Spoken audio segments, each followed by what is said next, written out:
Look at your right hand and pay attention to the length of your second to fourth finger. What do you see? Is your index finger longer than your ring finger? Is it equal in length or even shorter?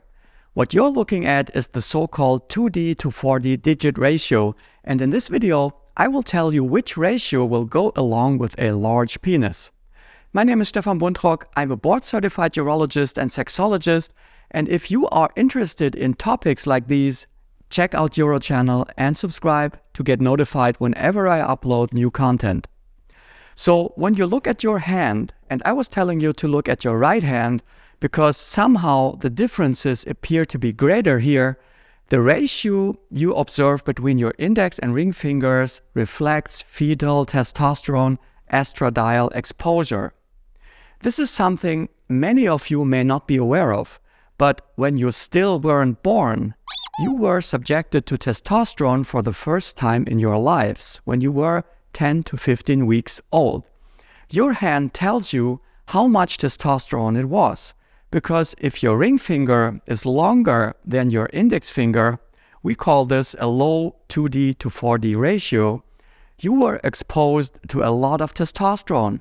If your ring finger is shorter than your index finger, you were exposed to rather small amounts of testosterone. Consequently, men usually have low ratios, whereas women typically display high ratios. But while this may be the case on average, it is not true for everybody. So there are also women with a low 2D to 4D ratio. So what does this mean for penis size? We know that testosterone is needed for penile growth and development at critical points in time in human development. Exposure of the fetus to high testosterone levels is the first step of realizing the full genetic potential of the inherited penile size. More testosterone also has an influence on the digit ratio. Now it becomes interesting. Could a low 2D to 4D ratio be an indicator of a large penis? According to a Korean study from 2011, the answer is yes. They measured 144 men with a median age of 59 years for flaccid and stretched penile length and compared these measurements to their 2D to 4D digit ratios. These men were patients who came to the hospital for urological surgery. So they took these measurements while these men were under anesthesia. What they found was a correlation between stretched penile length and a low 2D to 4D ratio, meaning that men with longer ring fingers tend to have longer penises.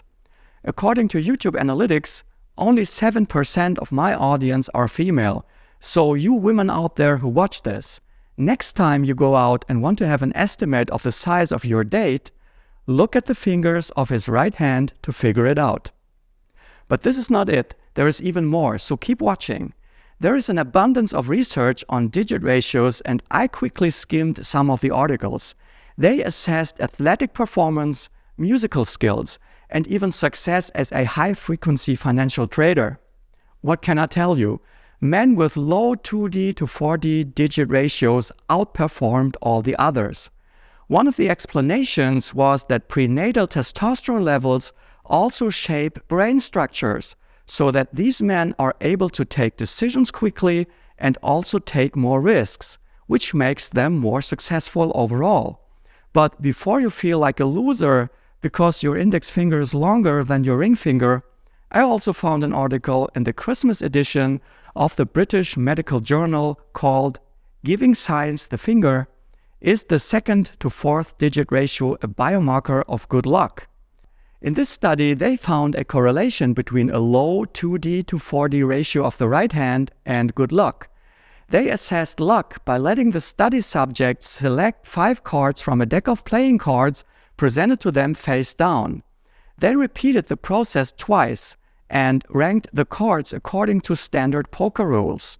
So even here, the low digit ratios had an advantage and turned out to be luckier than the high digit ratios. Here I would like to cite the authors of the study. We would also caution readers that the good luck described in our study does not necessarily translate to the act of getting lucky, although previous research indicates that 2D to 4D is associated with sexual attractiveness in social situations. But seriously, this is an important study because, as the authors conclude, correlations are tricky. In science, one really has to think about what to correlate and not jump into conclusions. So you could easily come up with all sorts of flawed correlations. One of the classics I learned when I went to statistics class was the correlation between babies and storks, because more babies are born in spring and the storks return from their winter quarters in spring. So the correlation tells us that the storks bring the babies. What I want to say is that any correlation between finger ratios has to be interpreted with care. It surely is fun to read about it, but the question remains, do you believe it? Earlier in this video, I referred to critical points in time for penile development. If you want to know what else is needed for a large penis, I recommend that you watch this video. Bye bye.